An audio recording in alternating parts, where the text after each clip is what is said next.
Welcome to my first vegetable garden. Today I'm going to show you how to transplant these to styrofoam cups. Today's January 16th and these have been growing probably since around the 10th of December. I showed them to you, I don't know, maybe around the 22nd, 23rd of December when they were this tall, and we thinned them to one plant per cell to let them grow.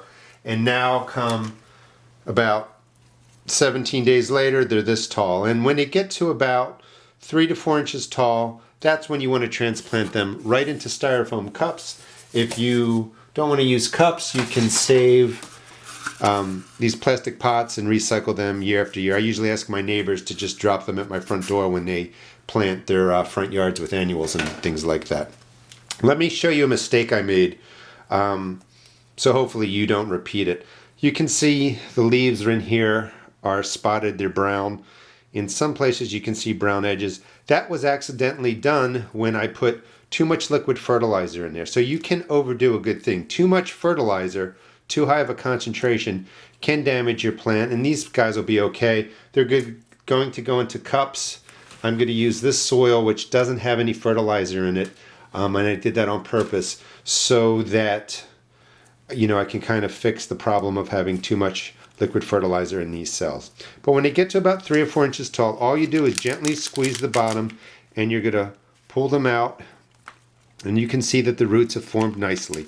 When you plant a tomato in the ground, you can do this too, but when you plant them into one of these cups, you're going to plant it to about this high. So you're going to bury about that much of this stem, and roots will actually grow out the top here.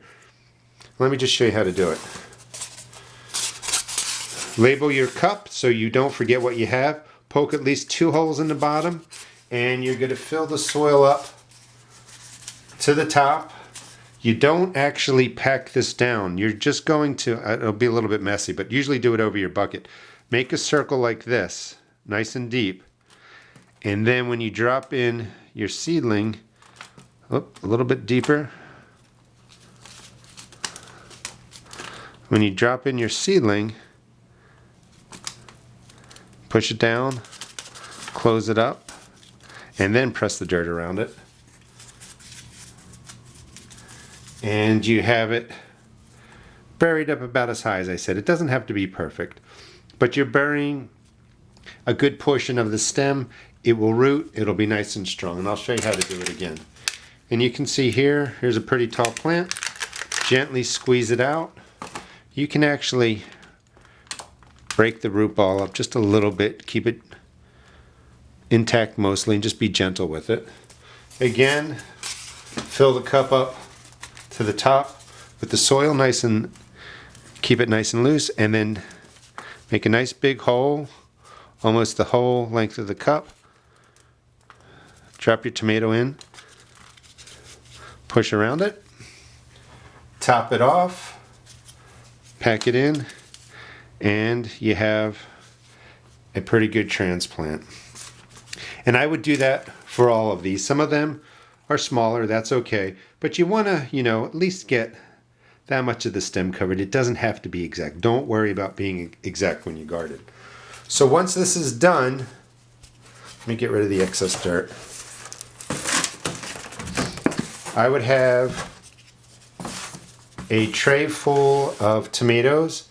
And again, now normally you would use half-strength liquid fertilizer and put it in the water and use it. But because I over-fertilize these, I'm not using any fertilizer today.